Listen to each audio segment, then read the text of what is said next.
നമസ്കാരം.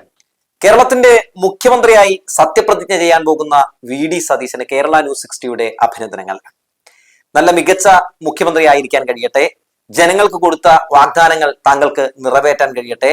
നല്ല രീതിയിൽ ജനങ്ങളോട് കൂറു പുലർത്താൻ കഴിയട്ടെ. എന്തായാലും വി.ഡി. സതീശൻ ഇന്ന് മാധ്യമങ്ങളെ കണ്ടിരുന്നു. പ്രഖ്യാപനം വന്ന ശേഷമാണ് മാധ്യമങ്ങളെ കണ്ടത്. മാധ്യമങ്ങളെ കണ്ട ശേഷം അദ്ദേഹം പറഞ്ഞ ആദ്യത്തെ ഒരു വാചകം അതിങ്ങനെയായിരുന്നു: ജനങ്ങൾക്ക് നൽകിയ വാഗ്ദാനങ്ങൾ പാലിക്കുമെന്നാണ് വി.ഡി. സതീശൻ പറഞ്ഞത്. തീർച്ചയായും വി.ഡി. സതീശനും വി.ഡി. സതീശന്റെ പാർട്ടിയും ജനങ്ങൾക്ക് നൽകിയ വാഗ്ദാനങ്ങൾ അത് നിങ്ങൾ നിറവേറ്റുമോ എന്ന് തന്നെയാണ് ജനങ്ങൾ ഉറ്റുനോക്കുന്നത്. 10 ദിവസങ്ങൾക്ക് ശേഷം അങ്ങനെ ഇപ്പോൾ മുഖ്യമന്ത്രിയെ പ്രഖ്യാപിച്ചിരിക്കുന്നു. ഈ 10 ദിവസം കൊണ്ട് UDF-ന് നഷ്ടപ്പെട്ട ആ ഒരു ശോഭ അത് തിരിച്ചു പിടിക്കാൻ വി.ഡി. സതീശന് കഴിയുമോ എന്ന് തന്നെയാണ് എല്ലാവരും ഉറ്റുനോക്കുന്നത്. നമുക്കറിയാം 102 സീറ്റുകളിലാണ് UDF ഇത്തവണ അധികാരത്തിൽ വന്നത്. പക്ഷേ ഒരു മുഖ്യമന്ത്രിയെ അവർക്ക് പെട്ടെന്ന് തിരഞ്ഞെടുക്കാൻ കഴിയാത്ത സാഹചര്യം ഉണ്ടായി.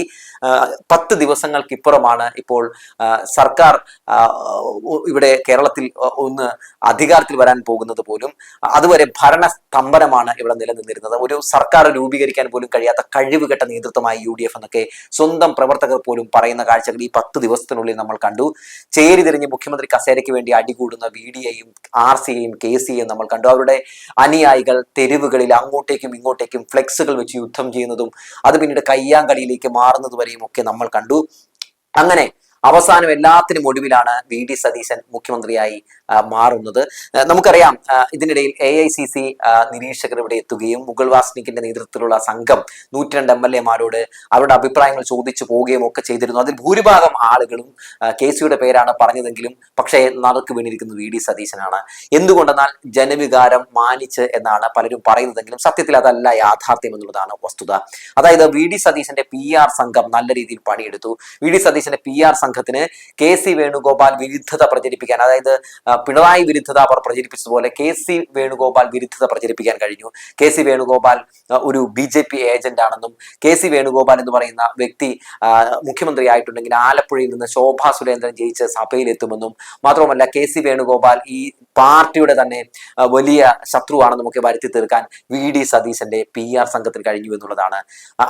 ഇത് തന്നെയാണ് വി.ഡി. സതീശന്റെ PR സംഘം പ്രതിപക്ഷത്തിരുന്ന സമയത്തും ചെയ്തത്, പിണറായി വിജയനെതിരെ ചെയ്തത്. ആ സെയിം സ്ട്രാറ്റജി ഇവിടെ നടപ്പിലാക്കി അത് വിജയിച്ചിരിക്കുന്നു.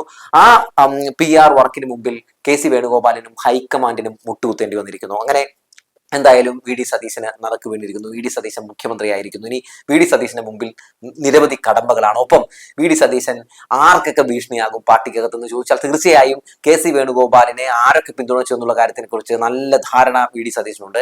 അതുകൊണ്ട് വി.ഡി. സതീശൻ KC പക്ഷത്തെ ഒതുക്കാൻ തന്നെയാകും ആദ്യം ശ്രമം നടത്തുക. ഈ 102 MLA-മാരിൽ ഭൂരിഭാഗവും KC-യുടെ ആൾക്കാരാണെന്ന് വി.ഡിക്ക് അറിയാം. അതുകൊണ്ട് വി.ഡി.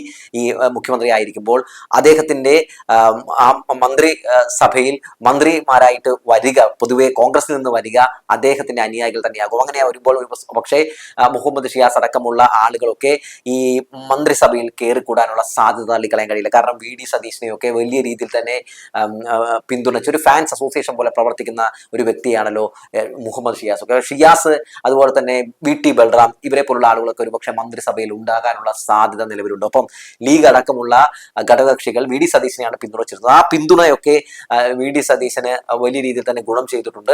അതുകൊണ്ടൊക്കെ തന്നെ അവർ ആവശ്യപ്പെടുന്ന ഡിമാൻഡുകളൊക്കെ തന്നെ വി.ഡി. സതീശനും സംഘവും ഒക്കെ സ്വാഭാവികമായും നടപ്പിലാക്കി കൊടുക്കും. മാത്രവുമല്ല സണ്ണി ജോസഫ് അടക്കം KPCC പ്രസിഡന്റ് അടക്കം KC വേണുഗോപാലിനെയാണ് പിന്തുണച്ചിരുന്നത്. അതുകൊണ്ട് അതൊന്നും വി.ഡി. സതീശൻ മറക്കില്ല. വി.ഡി. സതീശൻ മൂർഖൻ പാമ്പാണ്. വി.ഡി. സതീശനെ ഉപദ്രവിച്ചവരൊന്നും വി.ഡി. സതീശൻ വിടില്ല എന്ന് മാത്രമല്ല അവരെല്ലാവരെയും വി.ഡി. സതീശൻ പതുങ്ങിയിരുന്ന് ആക്രമിക്കും എന്നുള്ളതാണ്. അതുകൊണ്ട് കോൺഗ്രസിനകത്തുള്ള തനിക്കെതിരെയുള്ള പക്ഷങ്ങളെ ഒതുക്കുക എന്നത് തന്നെയാകും വി.ഡി. സതീശൻ ആദ്യം ചെയ്യുക. അപ്പോഴും വി.ഡി. സതീശന് മുമ്പിലുള്ള നിരവധി കടമ്പകൾ എന്തെന്ന് വെച്ചാൽ വി.ഡി. സതീശൻ ഇലക്ഷൻ സമയത്ത് ജനങ്ങൾക്ക് കൊടുത്തിട്ടുള്ള വാഗ്ദാനങ്ങൾ തന്നെയാണ്. ആശാവർക്കർമാർക്ക് കൊടുത്തിട്ടുള്ള വാഗ്ദാനങ്ങളാണ്, വനിതകൾക്ക് കൊടുത്തിട്ടുള്ള വാഗ്ദാനങ്ങളാണ്. അങ്ങനെ നിരവധി ആളുകൾക്ക് കൊടുത്തിട്ടുള്ള വാഗ്ദാനങ്ങൾ നിറവേറ്റപ്പെടുമോ എന്ന് തന്നെയാണ് എല്ലാവരും നോക്കുന്നത്. ആശമാരുടെ മിനിമം വേതനം 21,000 രൂപയാക്കുമെന്ന് പറഞ്ഞത് വി.ഡി. സതീശനാണ്. താൻ മുഖ്യമന്ത്രിയായി കഴിഞ്ഞിട്ടുണ്ടെങ്കിൽ ആദ്യത്തെ മന്ത്രിസഭാ യോഗത്തിൽ തന്നെ ആ തീരുമാനം ഉണ്ടാകുമെന്ന് മിനി അടക്കമുള്ള ആളുകൾക്ക് വാഗ്ദാനം നൽകിയിട്ടുണ്ട്. അത് ഈ ആദ്യ മന്ത്രിസഭാ യോഗത്തിൽ തന്നെ നടപ്പിലാക്കണം. രണ്ടാമത്തെ പ്രധാനപ്പെട്ട കാര്യം എന്താണ്?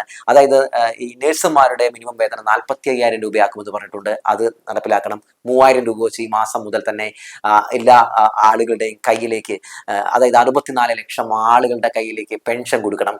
അതുപോലെ തന്നെ KSRTC-യിൽ സൗജന്യ യാത്ര എന്ന ഒരു വാഗ്ദാനം നൽകിയിരുന്നത്. അതുകൊണ്ട് വനിതകൾക്ക് സൗജന്യ യാത്ര അവർക്ക് ഈ മാസം മുതൽ തന്നെ കിട്ടണം.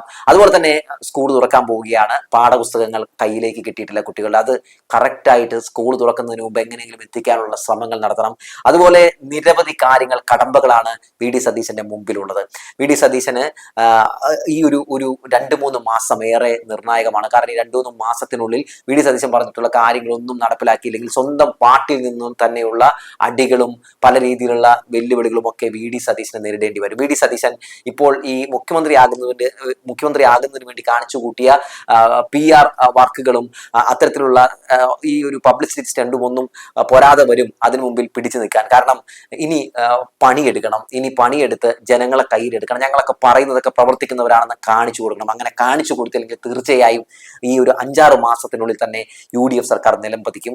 UDF സർക്കാരിനെതിരെ വലിയ ജനവികാരം ഉയർന്നു വരും. LDF സർക്കാർ എത്രയോ ഭേദമായിരുന്നു എന്ന് പറയും. കാരണം LDF സർക്കാർ പെൻഷൻ മുടക്കിയിട്ടില്ല, പറഞ്ഞ വാഗ്ദാനങ്ങളെല്ലാം പാലിച്ചവരാണ്, പ്രകടന പത്രികയിൽ പറഞ്ഞതെല്ലാം പ്രാവർത്തികമാക്കിയവരാണ്. എന്നിട്ടും ജനങ്ങൾ അവരെ വേണ്ടെന്ന് വെച്ചവരാണ്. അതുകൊണ്ട് ഈ LDF സർക്കാരിന് മുകളിൽ നിൽക്കണം സതീശന്റെ നേതൃത്വത്തിലുള്ള സർക്കാർ എന്നുള്ളതാണ്. സതീശൻ വളരെ ഒരു യുവ നേതാവാണ്. അതുകൊണ്ട് തന്നെ സതീശന് യുവത്വങ്ങളുടെ പൾസ് അറിയാൻ കഴിയണം. പൾസ് അറിയാൻ കഴിയുമെന്നൊക്കെയാണ് എല്ലാവരും കരുതിയിരിക്കുന്നത്. അങ്ങനെ വേണം മുന്നോട്ട് പോകാൻ. മാധ്യമങ്ങളോട് വളരെ മാന്യമായി പെരുമാറാൻ സതീശന് കഴിയുമോ ഇല്ലയോ എന്നാണ് എല്ലാവരും നോക്കി നിൽക്കുന്നത്. കാരണം പ്രതിപക്ഷ നേതാവ് എന്ന നിലയിൽ മാധ്യമങ്ങളുടെ മുമ്പിൽ VD സതീശന്റെ പെർഫോമൻസും മാനറിസവും ഒക്കെ നമ്മൾ കണ്ടിട്ടുള്ളതാണ്. നിരവധി നുണകൾ പറഞ്ഞ് നുണേശൻ എന്ന് പറയുന്ന ഒരു പേര് സമ്പാദിച്ച വ്യക്തിയാണ് VD സതീശൻ. അതുകൊണ്ട് തന്നെ താൻ നുണേശനല്ല എന്നും മാധ്യമങ്ങളോട് സൗമ്യമായി പെരുമാറുന്ന ഒരാളാണെന്നും ഒക്കെ VD സതീശൻ ഇനി പ്രവൃത്തിയിലൂടെ കാണിച്ചു തരേണ്ടതുണ്ട്. അല്ലെങ്കിൽ ധാർഷ്ട്യം നിറഞ്ഞ അഹങ്കാരിയായ ഒരു മുഖ്യമന്ത്രിയാണ് കേരളത്തിലുള്ളതെന്ന് മാധ്യമങ്ങളും ജനങ്ങളും പറയും. അതുകൊണ്ട് വളരെ ശ്രദ്ധിച്ച് മാത്രമേ VD സതീശന് മുന്നോട്ട് പോകാൻ കഴിയുകയുള്ളൂ. ഇപ്പോൾ തന്നെ രമേശ് ചെന്നിത്തല അടക്കമുള്ള ആളുകൾ സീനിയോറിറ്റി നോക്കാതെയാണ് ഈ പ്രഖ്യാപനം നടത്തിയിരിക്കുന്നതെന്നും തങ്ങളെയൊക്കെ തഴഞ്ഞുവെന്നും ഒക്കെ എതിർ ശബ്ദം ഇതിനോടകം തന്നെ ഉയർത്തി കഴിഞ്ഞു. ഈ രമേശ് ചെന്നിത്തലയെ പോലുള്ള ആളുകളുടെയൊക്കെ ഇടപെടലും അവരുടെയൊക്കെ നീക്കങ്ങളും ഒക്കെ VD സതീശന് വലിയ പണിയായി മാറും. എന്തായാലും 5 വർഷത്തിനുള്ളിൽ തന്നെ VD സതീശനെതിരെ വലിയൊരു പടയൊരുക്കം ഈ കോൺഗ്രസിനകത്ത് തന്നെ ഉണ്ടാകും എന്ന കാര്യത്തിൽ തർക്കമൊന്നുമില്ല. കാരണം UDF എക്കാലത്തൊക്കെ ഇവിടെ ഭരിച്ചിട്ടുണ്ടോ അപ്പോഴൊക്കെ കോൺഗ്രസിന് പണി കൊടുത്തിട്ടുള്ളത് കോൺഗ്രസിനകത്ത് നിന്ന് തന്നെയാണ്. അതുകൊണ്ട് കോൺഗ്രസിന്റെ ശത്രു എന്ന് പറയുന്നത് കോൺഗ്രസ് തന്നെയാണ്, അത് ഇടതുപക്ഷമല്ല എന്ന് ഇനിയെങ്കിലും ഈ UDFകാർ മനസ്സിലാക്കേണ്ടതുണ്ട്. ഇനിയിപ്പോൾ സതീശൻ മുഖ്യമന്ത്രിയായി വരുമ്പോൾ പ്രതിപക്ഷ നേതാവായി പിണറായി വിജയൻ സഭയിൽ എത്തുന്നതിന് വേണ്ടിയാണ് എല്ലാവരും കാത്തിരിക്കുന്നത്. സതീശനാണ് മുഖ്യമന്ത്രിയെങ്കിൽ പിന്നെ മനസ്സിൽ പ്രതിപക്ഷ നേതാവായി നമ്മൾ കാണേണ്ടത് പിണറായി വിജയനെ തന്നെയാണ്. പിണറായി വിജയൻ പ്രതിപക്ഷ നേതാവായിട്ട് വന്നിട്ടുണ്ടെങ്കിൽ സതീശനെ തവിട്ട് പൊടിയാക്കും എന്നുള്ള കാര്യത്തിൽ തർക്കമില്ല. കാരണം VD സതീശൻ പറഞ്ഞിട്ടുള്ള ഓരോ കാര്യങ്ങളും അത് പിണറായിയും മറക്കില്ല. പിണറായിയും അത്തരം കാര്യങ്ങളൊന്നും മറക്കാത്തൊരു വ്യക്തിയാണ്. അതുകൊണ്ട് സഭയിൽ പ്രതിപക്ഷ നേതാവ് ഒരു നായകനായി മാറുന്ന കാഴ്ചയാണോ ഇനി കാണാൻ പോകുന്നത്? മുഖ്യമന്ത്രിയെ പ്രതിനായകനാക്കി മാറ്റുമോ എന്നൊക്കെയാണ് എല്ലാവരും ഉറ്റുനോക്കുന്നത്. എന്തായാലും വരും ദിവസങ്ങളിൽ ഇനിയിപ്പോൾ സത്യപ്രതിജ്ഞ നടക്കാൻ പോവുകയാണ്. സത്യപ്രതിജ്ഞ നടന്ന ശേഷം എന്തൊക്കെ സംഭവവികാസങ്ങൾ ഇവിടെ നടക്കും, ഏതൊക്കെ രീതിയിലുള്ള പ്രവർത്തനങ്ങൾ VD സതീശൻ കാണിക്കും, VD സതീശൻ ഒരു മാജിക് കേരളത്തിൽ കാണിക്കാൻ കഴിയുമോ എന്നൊക്കെ നമുക്ക് കാത്തിരുന്ന് കാണാം. എന്തായാലും VD സതീശന് നല്ല രീതിയിൽ ഭരിക്കാൻ കഴിയട്ടെ, VD സതീശന് നല്ല പ്രവർത്തനം കാഴ്ചവെക്കാൻ കഴിയട്ടെ. എല്ലാവിധ അഭിനന്ദനങ്ങളും ആശംസകളും പറഞ്ഞുകൊണ്ട് നിർത്തട്ടെ.